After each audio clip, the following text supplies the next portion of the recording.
Peptides, not collagen powder, the injectable kind, short chains of amino acids like BPC 157, TB 500, and CJC 1295 that have exploded across biohacking forums for their claimed effects on injury repair, recovery, and growth hormone release. The mechanism varies by peptide, but the general idea is the same. These are small enough fragments that your body can put them straight to work rather than digesting a full protein first. BPC 157 appears to support blood flow and cellular repair signaling at injury sites, while CJC 1295 signals your pituitary gland to release more of your own natural growth hormone rather than introducing a synthetic hormone directly. Some peptides are relatively new to the supplement world, others have been around longer than half of the world's population. Sourcing is where this category needs a bit of a microscope. Some sources are well controlled, others not so much. Certificates of analysis, testing, and sterility are a must-have when finding sources. Some peptides, like tesamorelin, have cleared that bar and exist as legitimate prescription medications for a specific approved use. 19 others have been added to the FDA's permitted compounding list, while there are still some out there with little to no approvals or data backing, which makes the regulatory gap between prescription drug and vial from a website one of the more important distinctions to actually understand in this entire space, rather than just another product on a shelf. NAC, N-acetylcysteine, sounds like something a chemistry teacher would write on a whiteboard right before losing the entire class, but the mechanism behind it is genuinely elegant. Your body uses NAC to manufacture glutathione, widely considered your body's master antioxidant, the molecule your cells lean on to neutralize the oxidative damage that piles up from ordinary metabolism, pollution, and just generally being alive in a body that runs on chemical reactions all day. NAC has actual serious medical pedigree. It's the standard hospital treatment for acetaminophen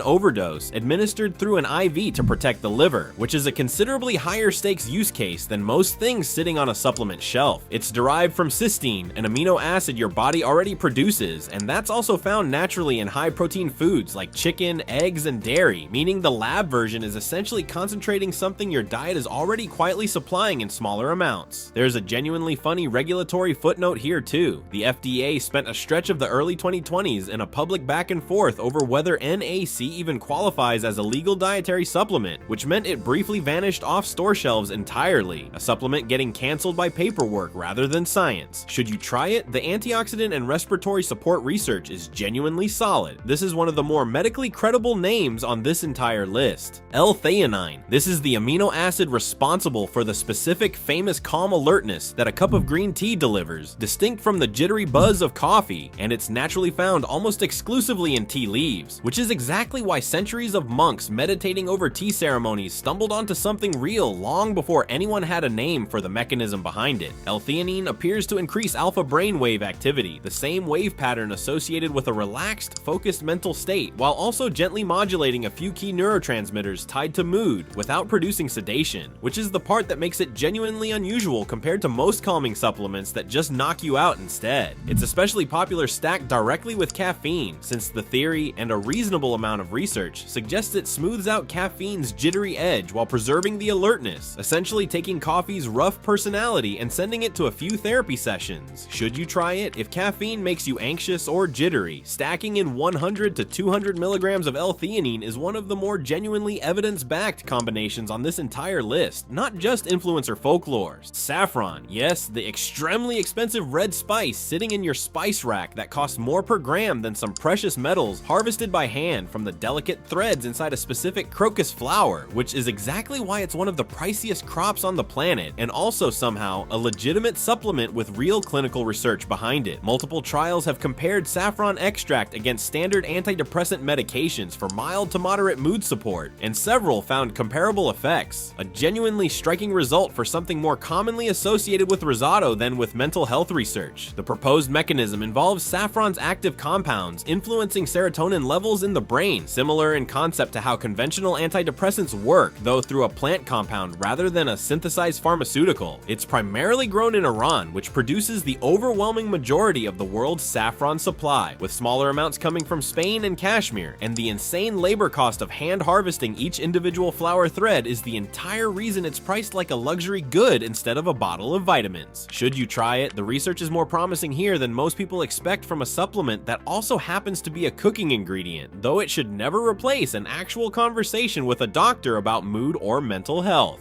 Glycine, the simplest amino acid that exists, structurally speaking, and also one of the most quietly underrated supplements for sleep, which is a genuinely funny combination for something this basic on a molecular level. Your body produces glycine naturally and also gets it from protein-rich foods, particularly the connective tissue and skin found in meat, bone broth, and gelatin, which is why grandma's slow-simmered soup stock was accidentally doing something legitimately useful long before anyone bottled the concept and put a label on it. Taken before bed, several studies show glycine can lower core body temperature slightly, a genuine physiological trigger your body uses to signal it's time to sleep, which appears to help people fall asleep faster and report better subjective sleep quality the next morning. It's also cheap, genuinely one of the least expensive supplements on this entire list since it's a simple, easily synthesized molecule rather than something requiring an elaborate extraction process. Should you try it? For sleep specifically, 3 grams before bed has real research behind it, and the price tag makes it one of the easiest things on this list to just try for yourself. CoQ10. Coenzyme Q10 lives inside your mitochondria, the energy-producing structures inside nearly every cell in your body, where it plays a direct role in the chemical reactions that generate ATP, your cell's actual energy currency. Your body produces it naturally, but levels measurably decline with age. And statin medications, one of the most commonly prescribed drug classes on the planet, are known to further reduce CoQ10 levels as a side effect of how they work, which is exactly why doctors sometimes recommend CoQ10 supplementation specifically for patients on long-term statin therapy. It exists in 2 forms, ubiquinone and ubiquinol, with ubiquinol being the more readily absorbed active form, particularly relevant for older adults whose bodies convert the cheaper form less efficiently. A detailed supplement companies love putting in bold font on the label. Dietary sources include organ meats, fatty fish, and whole grains, though getting a therapeutic amount from food alone is a genuinely tall order, which is most of the actual case for supplementing it directly. Should you try it? If you're on a statin or simply getting older, and let's be honest, everyone reading this is at least doing the second one, this is one of the more medically mainstream recommendations on this entire list. Beetroot, that earthy, slightly dirt-flavored vegetable most people actively avoided as a kid, has quietly become one of the more legitimate performance supplements in modern sports science, and endurance athletes have taken notice in a way that's hard to dismiss as pure placebo. Beetroot is naturally rich in dietary nitrates, which your body converts into nitric oxide, a molecule that relaxes and widens blood vessels, improving blood flow and oxygen delivery to working muscles during exercise. Multiple studies show beetroot juice supplementation modestly improves endurance performance and reduces the oxygen cost of submaximal exercise, meaning your body works slightly more efficiently at the same workload, a genuinely measurable edge that's shown up enough times in research that it's become a pre-competition ritual for a fair number of professional distance runners and cyclists. It's grown essentially everywhere with temperate soil, which means unlike saffron, this is one of the least exotic, least expensive sourcing stories on this entire list. A supplement you could theoretically grow in your own backyard instead of importing from a specific mountainside. Should you try it? For endurance performance specifically, this has genuinely solid sports science behind it. Though be warned, it turns certain bodily functions a startling shade of red that has convinced more than one first-time user they had a medical emergency. Alpha-GPC, a choline compound that crosses into your brain more efficiently than most other choline sources, which matters because choline is the raw material your brain uses to manufacture acetylcholine, a neurotransmitter directly involved in memory, focus, and the neuromuscular signal that tells your muscles to actually contract. That dual role, cognitive and physical, is exactly why Alpha-GPC shows up both in nootropic stacks marketed for focus and in pre-workout formulas marketed for a stronger mind-muscle connection. A rare supplement genuinely trying to serve 2 completely different customer bases with the same bottle. Research on power output shows modest but real improvements in things like vertical jump and lower body power when taken shortly before training, while the cognitive research leans more towards supporting acetylcholine levels in populations where they're already depleted, rather than turning an average brain into something dramatically sharper. It's typically produced from soy or sunflower lecithin through an industrial extraction process, since naturally occurring concentrations in food are far too low to supplement meaningfully from diet alone, meaning despite the plant-derived starting material, what ends up in the capsule is a fairly processed, lab-refined compound. Should you try it? For a pre-training focus and power boost, there's real research behind it. Just keep expectations calibrated. This is a nudge to existing brain chemistry, not a personality transplant.